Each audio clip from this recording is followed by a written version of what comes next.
Hi, everybody. How are you doing? I'm Dr. Gail, and this is Hayden Crawford. And thanks for being here today, and especially sharing your. This is Tuesday night for me and Wednesday morning for you. I'm looking at the future, looking at Quite literally. quite literally. But Hayden, let me tell y'all a little bit about him. He's the founder of Dreamtime Academy, and we are simulcasting from there. And he is here to guide light workers, healers, and spiritual seekers through the ascension process with powerful tools like numerology. His Starseed podcast, color therapy, and his galactic guidance. Now, how I've known I've known of Hayden for a minute, more than a minute. Way back, I can't say way back, when he started doing his Starseed shows, your shows that you were going about the Palladians, Arcturian. That's when I found you, or I was interested in what you were doing, and so I've been interested in your information and the things that you had to share since then. So, who was it that got us connected? Oh, it was Ann Perry, numerology, who I've been friends with for years, got us together. So, Hayden, you have a few words to say? Yeah, it was Anne, wasn't it? Anne Perry that connected us, and I love Anne. She's like one of the ladies that I interviewed on the numerology show podcast, and she was probably one of the most genuine and authentic people that I met as a numerologist. She was very humble, and she knew her stuff. So I actually asked her to give me a reading afterwards, which she did. She, because I felt so confident in her abilities. And then we got together for the predictions show for 2026 as well, where a group of numerologists all got together and started sharing our insights about what it's going to be like in 2026 as moving into a universal year one, which is all about fresh new beginnings.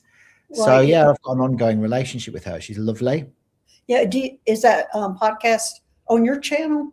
Yeah, That it's called the Numerology Show. Yeah, it's the one of the ones that I show? do. Now, that's the one that you had their predictions of 2026. Yes. Can you get everybody a highlight of what to expect besides it being universal year number one? Yeah. So it was really interesting to get this group together because, like, included in the group, I think there was 6 or 7 of us. Was Lynn Buez, and he is an incredible cosmologist and numerologist, and he's like called the grandfather of numerology. He's fascinating, and he's written 15 books on the subjects over the years. And so it started out with him and him sort of giving his interpretation of the way we're going to be stepping more into the divine feminine energies, as even though the one is connected with masculine energy, the 26 of 2026 carries a lot of divine, sort of almost like Mary Magdalene energy. So he sort of portrayed it as us moving away from like the suited and booted badass women into more of a soft feminine leadership energy that's going to be coming in over this period. And then there was Joy Woodward, who is another amazing numerology author, and Novalee Wilder, who does Chaldean numerology. And there was, just some really amazing people, including Anne Perry. And everybody kind of shared their perspective on what they feel 2026 is going to be like, based around the influence of the number one energy, which is really all about fresh new spring rebirths. So, and as stepping more into our sovereign power, our sovereignty. So yeah, it was, this card I've got actually from my Oversoul Codex deck. It's called Sovereignty. Yeah. And it carries the energy of the one. So it's where we kind of really find our power again and assert ourselves, but not in a really dominant, sort of masculine way like it's been done before. Right. So, okay, well, I interrupted you on Right. everything else. But yeah, this year is interesting. Did you see anything particular? Did y'all go through the months, or y'all just gave your kind of overview of the whole year? Oh, well, it was funny because Lynn actually sent me an amazing email about his predictions because there were so many of us in the chat. You know, each Yeah. person just had one or two questions that they could answer within the hour, and so. But Lynn sent me some incredible predictions for 2026, including things like there's going to be almost like another French Revolution over the next few years.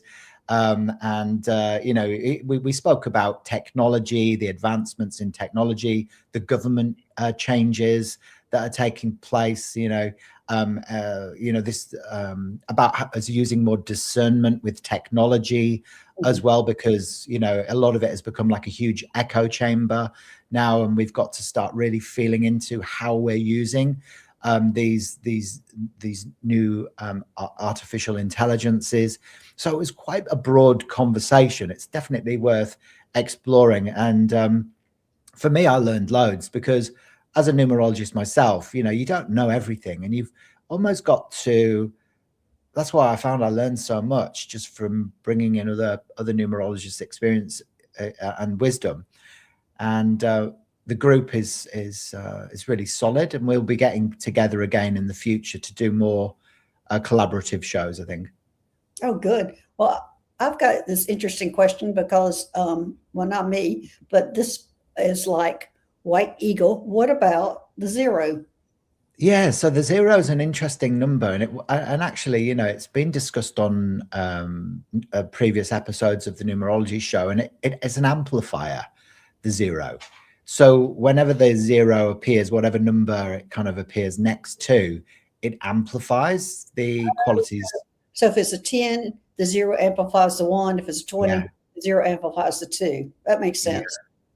It does, yeah. So another example would be like threes are very creative, but when you're a day number 30 or your life path is the 30 before we reduce it to the three, that's extreme creativity.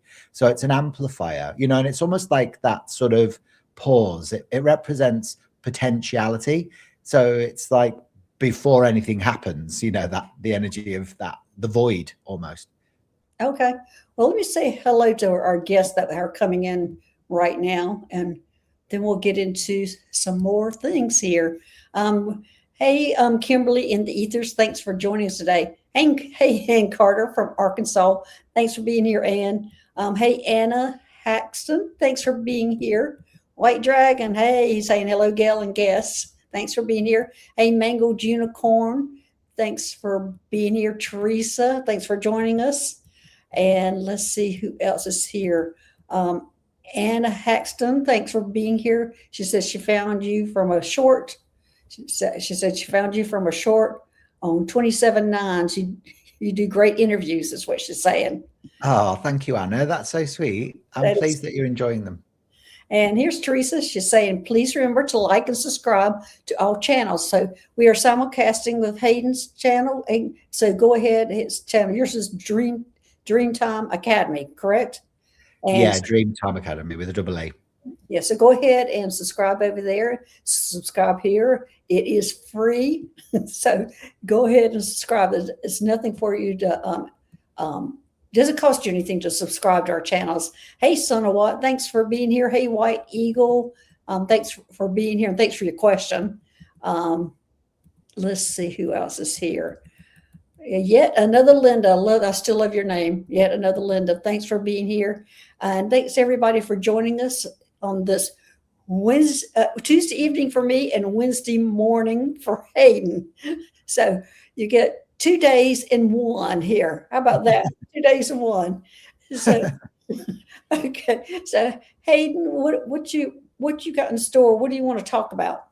Well, I wanted to ask you a question today. Well, I've got a few questions that I wanted to ask you as well today, if that's okay with you. Yeah. So the first one is like the podcast interview that we did for Cosmic Conversations together a few weeks ago has actually done really well on my channel. It's probably had the most views out of all the interviews that I've done Oh wow. on Cosmic Conversations. Yeah, so we got to I think about you know, nearly 8,500 on that one, and a lot of people really fascinated by you know, you and you know the way you so articulately explain what the work that you do on the medical spaceships.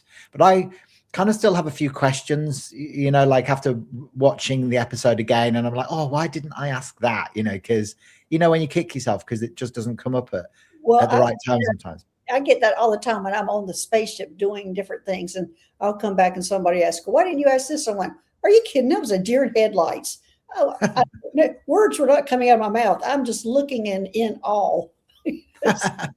It will be, yeah. I mean, I can imagine, you know, it wouldn't feel real. So to be Yeah. able to ask decent questions would be impossible. But so what's actually happening though? You know, is it a physical experience, or is it an interdimensional one, or is it something occurring through consciousness and the energy body? Well, I describe it as there's two events occurring. And I do describe that in my second book. I put in the definition of how I do these things. There's two ways of going. When I'm astral traveling, it's like the ghost of my body leaves my real body and goes out there, and it can observe, and it can um, have fun, do these kind of things, but it's mainly observing. And remote viewing comes under that. Remote viewing would be like a controlled astral traveling. So when I'm doing that, I'm just going out either having fun or looking at what's going on. But and that's one form, and it looks like a ghost. It's just a ghost to me that raises off of my body and leaves.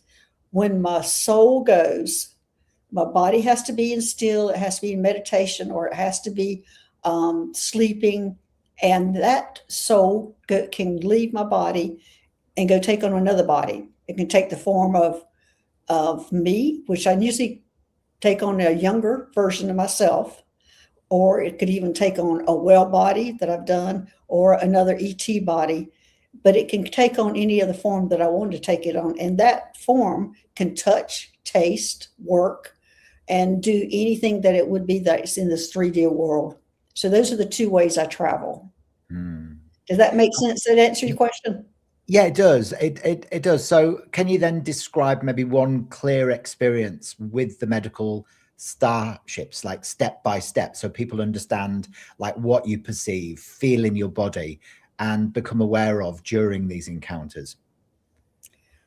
Okay. I would say, how about I go through my first experience on the first time I flew a spaceship or went on the spaceship first time was when I was in my living room and I was meditating, and I had an ET that showed up, and it was gold being, and it shocked the crap out of me. I mean, it really shocked me. But um, at that time, I didn't know what was happening because before I was usually probably astral traveling. This might have been my first time that it was actually my soul that was leaving, but it did. It got up and it left, and it followed this ET out to a spaceship.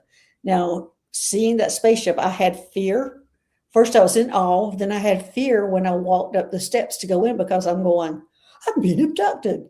So I had all those kind of emotions that was going on, and I'm sitting there going, why am I going up this ramp?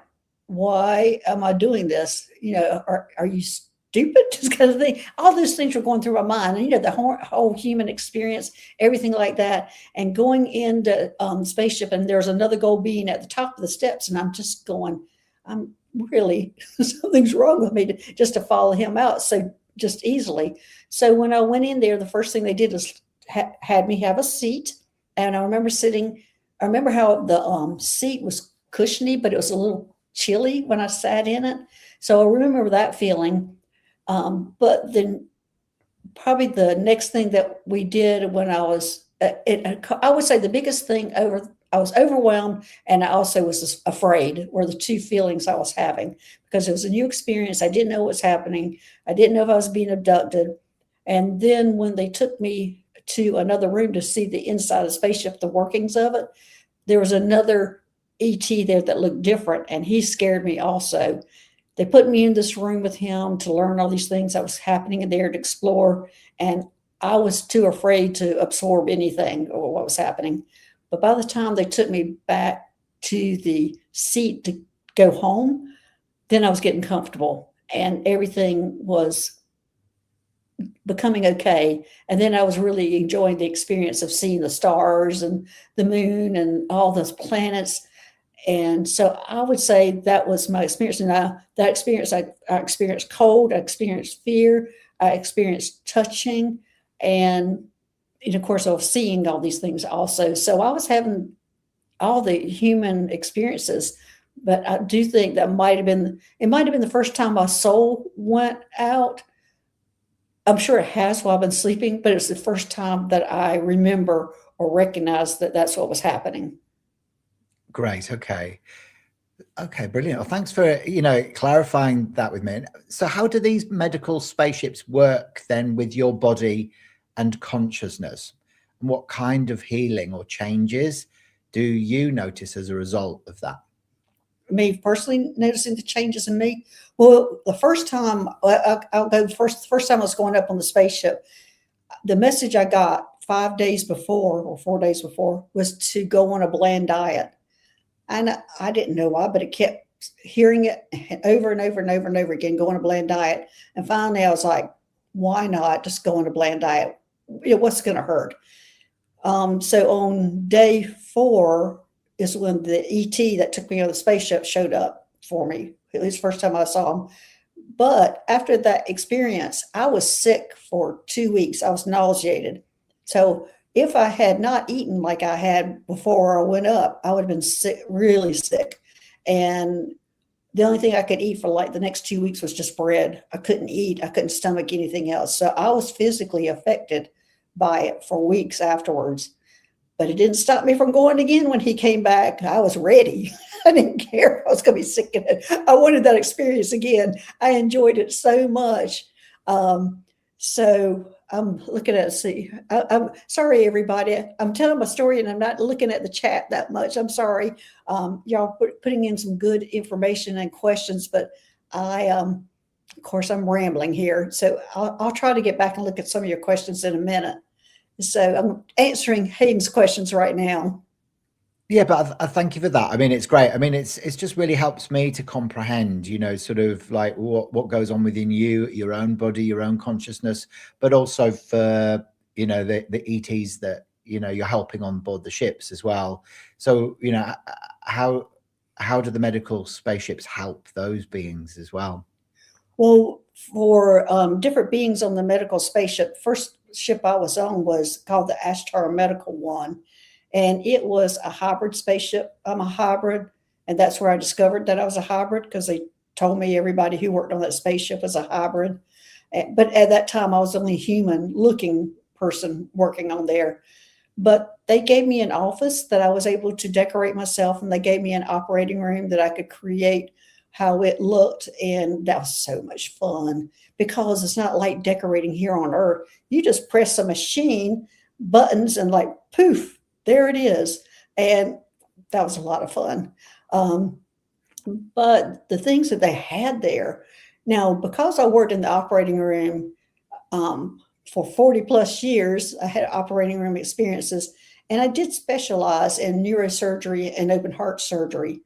And when I walked into the operating room the first time to see the equipment they had, it's very similar to what was on Earth, except for it was modernized, better, so much better. But I understood all of it. I knew how it worked. I had going, okay, I know how this works. I used this on Earth. I used this in the operating room. So it wasn't that foreign to me. The only difference there was that how much we focused on color therapy and how much we focused on chakra therapy. Those things were really different. And also, we also a little bit later, I was learning how to put a kind of a halo on top of people's head, and you could do brain surgery through that. And it was this little, I don't know, electric stimulation that was changing how the pathways were going. And it was being used for people who experienced depression and had like suicidal thoughts, anger issues. It was being used for that to change people's brain waves so they were not experiencing that anymore.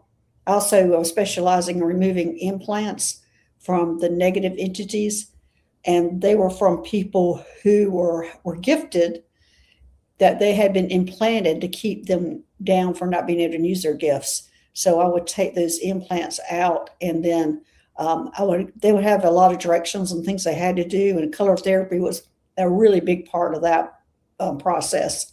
And then that would be put them. It would jump them up to go to the level of being able to start using their abilities. Am I talking clearly enough or explaining? I feel like I'm rambling here, Hayden. No, I think that you are explaining. So when you were actually a doctor and you used to specialize in neurosurgery and open heart surgery, were you actually doing the operations yourself or were you assisting the Well, surgeons? I was a nurse, and so I was doing all of it. I was trained to assist the doctors, and also I was trained to pass the instruments, and also was trained the nurse that runs around the room works on the equipment. So I had to learn how to do all that. So when I walked into that operating room, it was very familiar to me, except for I had to learn, how that equipment worked. Now I had a nurse. She would have been a nurse that was my right hand person. Her name was Clarice, and she was a gray human hybrid, and she was real serious. And I was the cut up, and she just didn't get me a lot of times. So, and she would correct me a lot of times. So, because I was more human.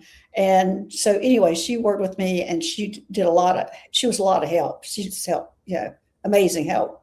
Good she is. And it's like a good nurse in the operating room. You just can't do without somebody like that. So she was like me when I worked in the operating room. Yeah, wow. Okay, that's so interesting. So then are you okay with me asking you all these questions, Yes, and Gail? I appreciate you asking me these questions, because I'm sure everybody else has these things to ask, and I don't know to reveal or how to say it or share it if somebody is not questioning what I'm saying, if that makes sense. So I bring on the questions, because sometimes I have to sit back and go, how did I do that? Oh, I did that, kind of thing. So it helps me. It helps me explain it to others also. And I guess to process it as well, doesn't it? It must help you to Yeah. process what you've been experiencing. Okay, then, so how do you personally discern that this is genuine contact rather than imagination or subconscious imagery? What tells you that it's real for you? I don't know that I can distinguish between that for sure, but it just seems so real. Discernment, you focus on the heart, on how you feel around the beings. You really go to heart, being heart centered, and you go about how the feeling, because I do, have, come across some negative, um, aliens or extraterrestrials or beings. And so it's a feeling. You can feel it if they're bad or good or whatever. And discerning if it's my imagination or I have not ever had this kind of imagination before. So I can just go about my past history that I've never been one to be this creative. So I can go by that, because I've always been the math science person, the one that's been, the operating room, and then I went to chiropractic. I've been always business, math, science all my life, and then this happens. So I do think that's a big part of it, is they've taken this person who has not had a metaphysical journey all her life, who's fresh, who's not been exposed to all these things, and we're giving her this information, and she can present it from a person who doesn't have that kind of past to help others understand it. Yeah, that makes perfect sense. It would almost be strange for a scientific mind like you to all of a sudden develop an imagination that's conjuring up all of these illusionary experience, Yes. because you'd be like, well, for what purpose? I mean, something major must have happened neurologically to you for you to shift from science to imagination. Well, yeah, my science brain went to, I must have a brain tumor. I said Yeah. that for months when it was happening to me. I kept going to a friend of mine who was metaphysical, and she helped me on this journey. I'd known her for 15 years and worked with her, and she kept going, I know you, you're okay. You just had a spiritual awakening. And then I would have to go Google what is a spiritual awakening when I'd leave. And But she kept saying that because I go, I know I have a brain tumor. Something's wrong with me. I need an MRI. And she would just laugh at me every time. And she'd go, I know you, you're okay. So what about for people that are watching then today who've had unusual or unexplained experiences like you? What signs would suggest that they're having a similar kind of contact, and how should they integrate that safely? What would be your guidance to them? Because I'm sure there's loads of people that are watching this live right now that have had, similar encounters. Right. And I would say probably practically everyone who's still here and not running away going, who's this crazy girl talking, is probably having the same type of experiences, whether they remember it or they don't remember it when they're being exposed to it and they're not just running away from it. They're having those kind of experiences and they're also going, okay, I understand what she's saying. And they start really opening their mind up to it. And I think, again, that comes from somebody who doesn't have that big, long metaphysical past, that I acknowledge and I look at people and I come from a different angle to say, oh, wait a minute, let me explain this where you might be able to understand it. And I do think that I thought at first it was such a weakness of mine, not having that kind of past, and I now think it was a strength. There still is a strength because I can come from a person who doesn't have any kind of past, and all of a sudden, these things start happening to them. Mm-hmm. Mm. So you mentioned something earlier before we sort of came on to today's conversation about I've got two brothers that look like them. Yeah, sort of like hybrid. Yeah. Well, what it was, everybody, before I came on, I kept giving these images of Hayden had two brothers, and I kept seeing him on. They have uniforms on. That I kept seeing him going in and hugging them, and it looked like it was in a spaceship. So, but I just wasn't sure. So when I saw Hayden, I went, "Do you have two brothers?" And he goes, "No." And I went, "Okay, so this is on a spaceship." And then I go, "Well, yeah, you do. You have two brothers that are up on the spaceship that you go visit regularly, and you're the only one that's here on Earth." The thing is I'm trying to see what they look like, but now they're now showing who they are. They're real jokesters, and they showed me like they look like ETs with these little balls coming out of their head, little antennas, and that's what they were showing me. I could see that they had human form, kind of, but that's all they were. So they were being such jokesters, but I'm guessing I'm believing there might be Yaels. See if that's who they are. Are they Yaels? No. They're telling me they're Palladians. Yeah, they're Palladians. And so anyway, these, especially there's one of them that's a real jokester. That's what they were showing me, and I kept going, why do you keep showing me that? And then I drew the picture, which is a terrible picture, and I hate, and I'm going, this is what they keep showing me. This is not what they really look like, but this is what they keep showing me. But he has two brothers that he goes up on a spaceship and works with, and he's the only one down in Earth in the human form. That's great. I've always connected with the Pleiades. I must admit, it's out of the different constellations, it's the one that fascinates me the most in our solar system. Of course, I know that my soul is Andromedan, so I do connect a lot with like Andromeda, both the galaxy but also the constellation. But the Pleiades is a beautiful system. I can almost like imagine what it's like being in the Pleiades. I feel like it's a very futuristic, crystalline sort of cityscape. Have you been to the Pleiades yourself? I do. I'm not as connected to the Pleiades as others, but you're describing Lemuria in the Mount Shasta as a crystal city there. But yeah, the Palladians are known for their crystal beds and things like that also. But I'm looking at Suzanne. She says, "Are you triplets?" And I'm getting, yes, they are triplets, Suzanne. That is a great question. I'm glad you picked up on that because, yes, Hayden is a triplet. Those are his two brothers, and they are triplets. Hayden's the only one that has come down to Earth. But the Pleiades, I think the reason why it's the Palladians is because they're the most prominent ones here on Earth helping the ascension process. So I think that's why I don't run into as many Andromeda souls here. I don't know. Do you, Hayden? Do you? Yeah, I Yeah, do. I meet them all, like, because I create Starseed numerology reports. right, I find that 80% of the people that I create reports for are from either the Andromeda constellation or the galaxy. And I'm always like, am I doing the calculations right? Because it's like, well, how? Like, how am I attracting all these Andromedans? Because they're supposed to be the smallest right. Group here. population. There's only 10,000 of them, but I feel like I've met all 10,000 of them. Well, let me ask you a question further because I feel, and I don't know if this is correct, I feel like there's a lot of people here from Andromeda, but like their original soul. But I do feel like they've gone to the Pleiades or the Arcturian or Arcturus and different things like that. And that's those souls of them coming here. Sorry, that's my cat, Dirty Harriet, coming in, talking to me.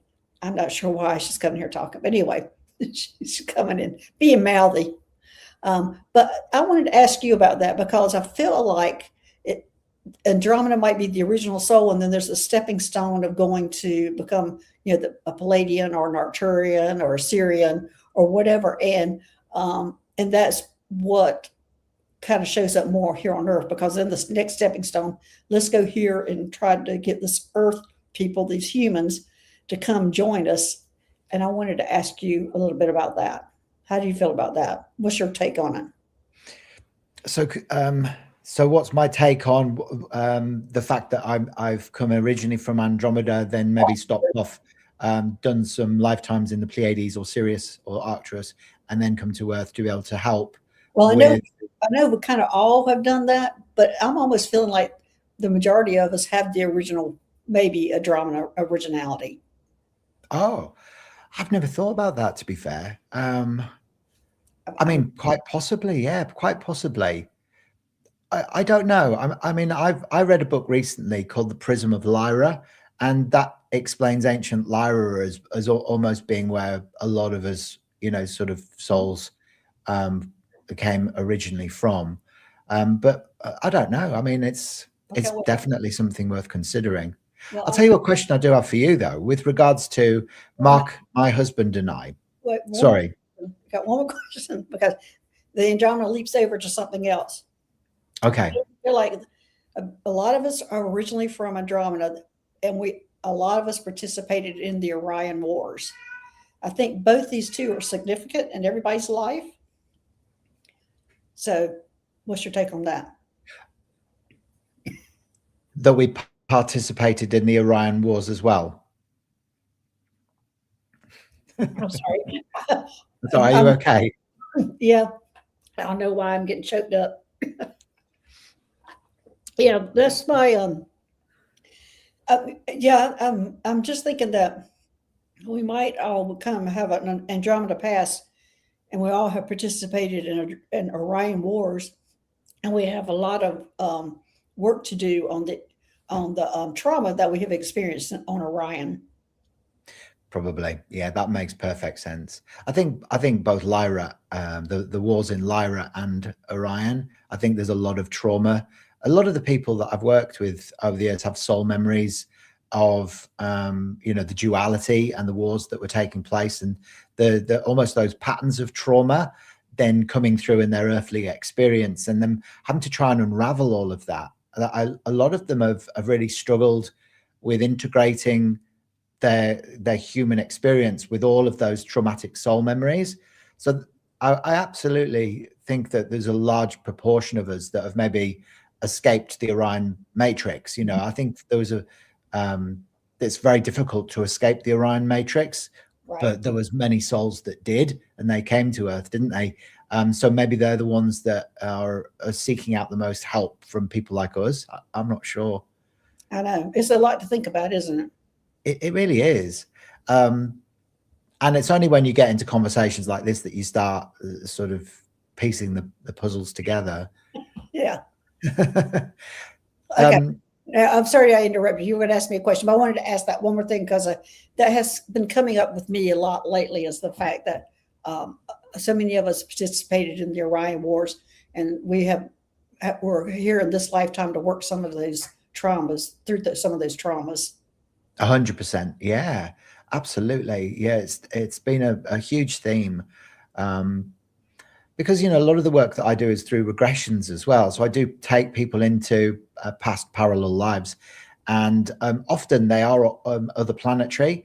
Not always, sometimes they're just other human incarnations. But a lot of the people that have these, they maybe start as children having these vivid dreams of wars that are going on in different planets, and of course, as a child, you're not going to get that information from the telly, are you? Unless you're watching Star Trek or whatever. Right. But so they come in with this, and then it's hard for them to be able to process it all, and it continues then as conflict within their adult relationships as well, Right. and their sense of disconnection, or that feeling that they can't go home. Yeah. Yes. Um, it is a lot to process, a lot to think about. But as I said, it's just been coming up to me here recently about how many of us, and it might be me remembering my own self being in the Orion Wars and allowing those memories to come up, because I'm sure I have really suppressed them, because I know I was a fighter, and I know I probably did a lot of damage. So, and I do see myself as an Arcturian, as a fighter. So, but I try not to go there. But sometimes I'm wondering if you shouldn't go there. Yeah, it's interesting that you say that you were a fighter within Orion and Arcturus, because there's two cards that I want to show you from the Cosmic Family Oracle cards, that will show you what they look like, the Orion and the Arcturian warriors.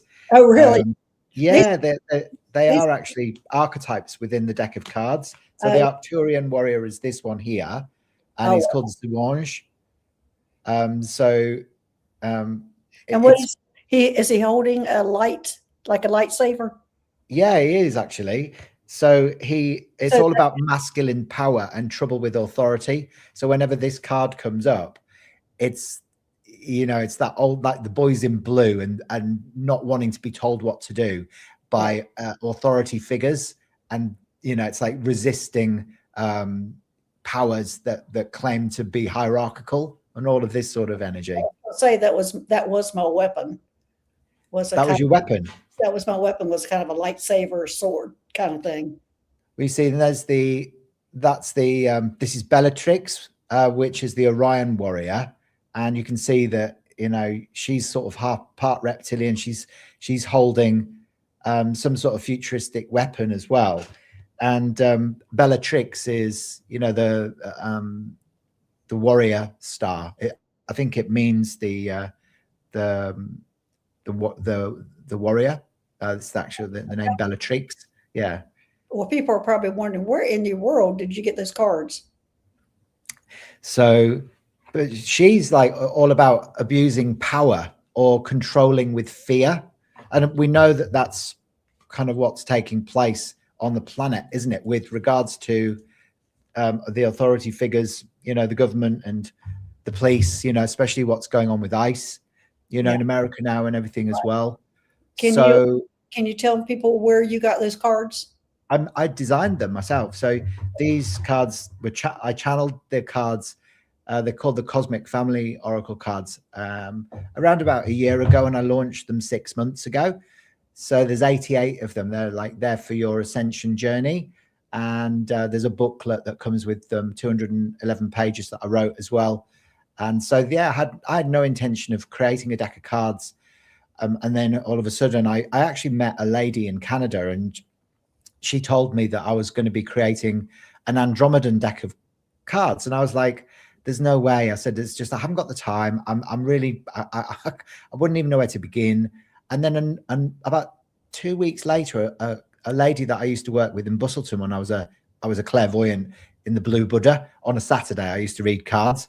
And I saw this lady, a clairvoyant, that we would work there occasionally. And we met each other again, by accident, and she said, "Oh, who did you get to publish your cards?" And I said, "Well, I haven't got a deck of cards." And she went, "Yes, you have." And then I was like, this is within 2 weeks. And then before I knew it, there I was, just getting all this information coming through, and it was finished really quickly. And so who'd you get to design them? So I did all the designs of the cards. So I used artificial intelligence for the imagery. So I just put the prompts into, Magic Studio, and then it generated the images. And I just used my wisdom with numerology for the archetypes and color therapy as well, because the cards align with the different colors of the chakra system, because the different galactic races help humanity with certain human conditions associated with the different energy centers. So I just combined like all the wisdom I had at that time, and made it happen as quickly as I could. Yeah. Okay. Well, before I interrupted you and went off on that, you had a question for me, and it was about you and your husband. Yeah. So now you might know a little bit more about this than I do, but I recently became aware of the cloning Andromedan twin thing. And Mark and I, in numerologically, we both very similar. We're both born on the 16th of October.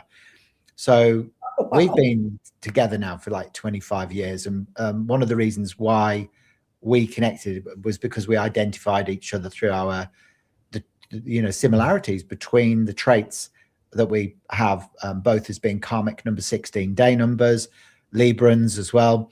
And through looking at our galactic lineage, our origins, we both actually have come in from Andromeda, both from a little planet around the star Mirash in the Andromeda constellation. And I then started hearing more recently about there were twins. There were clones. So Andromedans often have a twin or a pair. And I was wondering if that we have, like you were saying, like I'm part of a triplet Pleiadian Right. group. Maybe Mark and I have also got this Andromedan soul connection, but we both incarnated into physical human form. You do. You Do you do. feel like is that right, or am I making that up? I know you're no, you're extremely accurate. And you switch roles on different lifetimes for different learning lessons, is what I'm hearing. Yeah. Yeah. So he could have been my dad, or I could have been his mum, or Right. whatever. Yeah. Right. So you're right on. You're exactly right. Yeah. So it's almost like there is that. I feel like I actually did come in with another Andromedan soul into this incarnation, but I can understand how I also have the triplet Pleiadian thing going on as well. Well, we have aspects of our soul that do different things, and I've been shown that. Well, they showed me one time that I had like two rings around the top of my head, and they go in opposite direction, and they have these balls on it. And all those are different lifetimes that you're experiencing, and they're moving all the time. And it showed me I was walking, and these circle was going around my head, the two of them in opposite directions. And they were saying when you can see a different lifetime is when those balls overlap, or when the two balls overlap, you can see your different lifetime at that same time. And I'm going, well, shoot, when I'm working on a spaceship, it must have gotten stuck for me to remember so much of that. But that's what they did show me, that we have different aspects of our life that are playing out different roles in different lifetimes all at the same time. Yeah, of course. Yeah, that makes sense. What do you know? Do you know about the golden sphere that sits above the top of the head? What is that? Because I keep going into that. It's like a big golden sphere, and I think it's about 12 foot above the top of your head. And when you close your eyes, you can get inside of the sphere, and you can look out, and you can see that through the sphere, like you're in a big bubble, but you can see like the mountains and stuff, and the valleys. What Oh, is that? well, I don't go in the sphere. I go out there in the universe. You're Oh, right. Okay. you're lucky you have something that contains you. I do. I don't have anything that contains me. I'm out there. You're lucky. You've got more freedom. Yes.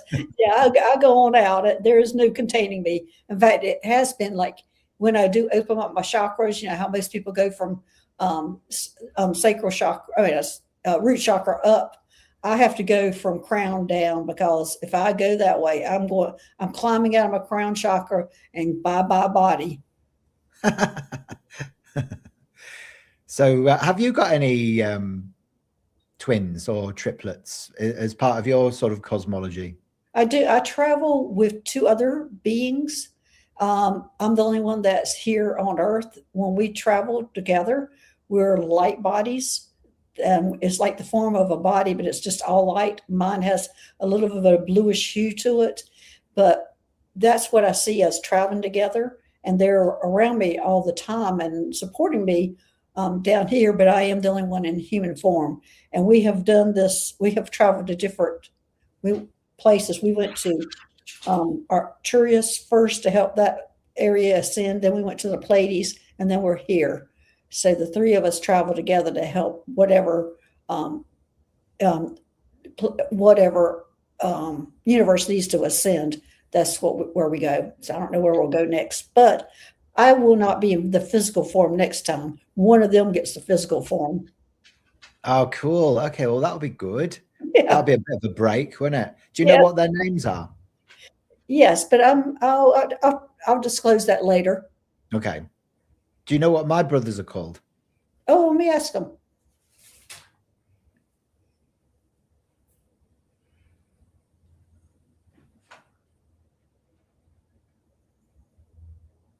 Was another one that does start with an H.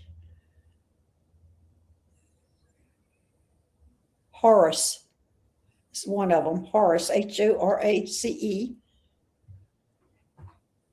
Ian is the other one. Horace and Ian. So that's their name, Horace and Ian. Oh, wow. Horus, that's interesting because Horus was the son of Isis and Osiris. Oh, really? Horus. Do you think there's a connection? I don't know. I doubt it. I don't know if it was spelt like that, but yeah, he was the. I'm sure he was the. Didn't he end up murdering Seth or Set? It was his twin brother, and he ended up one of them murdered the other one anyway. I'm sitting here clueless. I don't know. I don't know. The Eye of Horus. Well, it's funny you should say that because I met with a lady who did my Melchizedek initiation into the sort of the Melchizedek lineage called Starfire, I think she was called. This was about 3 or 4 years ago. And she said, the symbol of the Eye of Horus is going to become very significant to you in your life. And, it's funny because then I kept seeing it everywhere. My husband's half Maltese. And we go to Malta a lot. And of course, the Eye of Horus is on all the boats that you see, there. And it's starting to become something that's, I think a lot of people, that it's becoming a symbol that's in the zeitgeist a lot more, isn't it?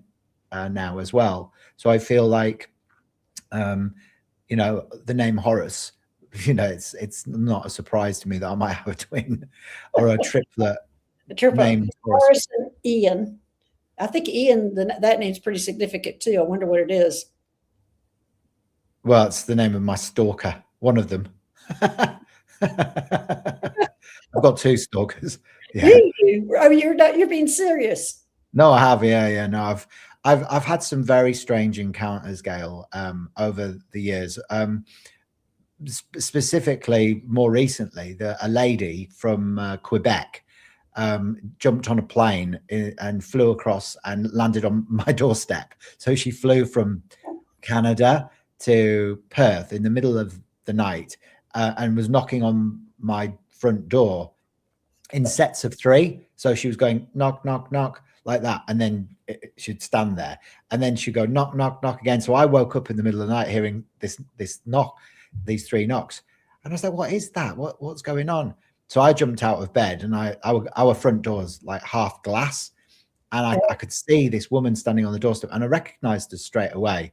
She was a lady that I'd spoken to doing a discovery call for like a wellness consultation about 8 months before. And I knew that there was something not quite right with her. And I was just like, look, I don't think I'm the right person to help you. And I sort of finished the call. But she became really obsessed with me and started saying that I was her husband in a previous incarnation, a parallel incarnation, where I was a powerful shaman and she was my wife. And she was convinced of it. So when she arrived on my doorstep, she was wearing almost like ancient Egyptian clothing. Oh, And she wow. had this big sort of like Carmen Miranda sort of head thing on, and an upside down onk and a little gold suitcase. And she was going, she just wouldn't leave. She was just standing there like a zombie, knocking on the front door in sets of three. So we had to get the police in to take her away. And she ended up like staying in Australia for 3 weeks before eventually the federal police called us in Perth airport to tell us that she'd left, because it was really quite scary, sort of having somebody that had Yeah. become that obsessed. It was awful. But it was like I tend to attract these really like strange stalkerish people, and for a while I thought she might have been multidimensional. I didn't know how she got from, you know what I mean? I was like, is she like, has she time traveled to get here? Like who is she? It was just, I had PTSD for ages after that. Oh But gosh. yeah, the other stalker's called Ian. And the other star, oh my gosh. And Yeah. So I think I might have to change his name to something else. yes, I think you will. And there might be, as I said, they are jokesters. So there might be a joke behind that. Bizarre. Yeah. All right. Well, Hayden, is there anything else you want to ask or you want to tell everybody? How about the things that we just have a few more minutes here? Well, I mean, the other thing that, I mean, if people are interested in what I do, a great way to sort of engage with the work that I do is by becoming a member of the Oversoul Codex Collective, which is it's a group of like-minded starseeds and cosmic wanderers from all over the world that get together every month, and we have interesting conversations, and I bring in guest speakers every now and again. So Gail, you'll have to become one of those as well at some point down the timeline. And it's only $33 to become a member. You get 3 months access, and then it's $33 per month after that. So you can check it out. Check out all the wisdom through the Oversoul Codex cards, which I showed you here, which are in prototype form at the moment. Okay. And there's lessons in there as well that teach you about the cards and all aspects of your Oversoul archetypes. Okay. Great. Yeah, All right. Well, I appreciate you being here. you're welcome. Thanks everybody for joining us. When is your next show, Hayden? When do you be doing another show? Or you do lives on what, Friday night? Well, here it's Friday night. It's probably Saturday morning there. Oh, what do you mean, as in for my live streaming on YouTube? Yeah. So I normally go live once a week, normally on a Friday, and I do Starseed numerology insights for people. So I'll look at their numerology and look at their day number, their life path number, their personal year cycle, and their arrows of individuality, just as little insights, during the live. And then I release a podcast episode weekly. So there's one that's just been launched about an hour ago now on my channel, which was an interview with a guy called Dr. Stephen Booth, who is an esoteric acupuncturist, Oh, and he wow. works with Metatron, and he projects sacred geometry into the meridians to create transformation energetically within people. So he's a bit of a high magician. So if you love anything like that, then definitely watch that episode. It's just been launched on my channel about an hour ago. Okay. All right. Well, thanks, Hayden, for being here. And my next show, I think, is going to be Saturday, and it'll be all about aliens on that show. But thanks, everybody, for joining us, and we will see you later. All right. Bye bye, everybody. Bye bye. Bye.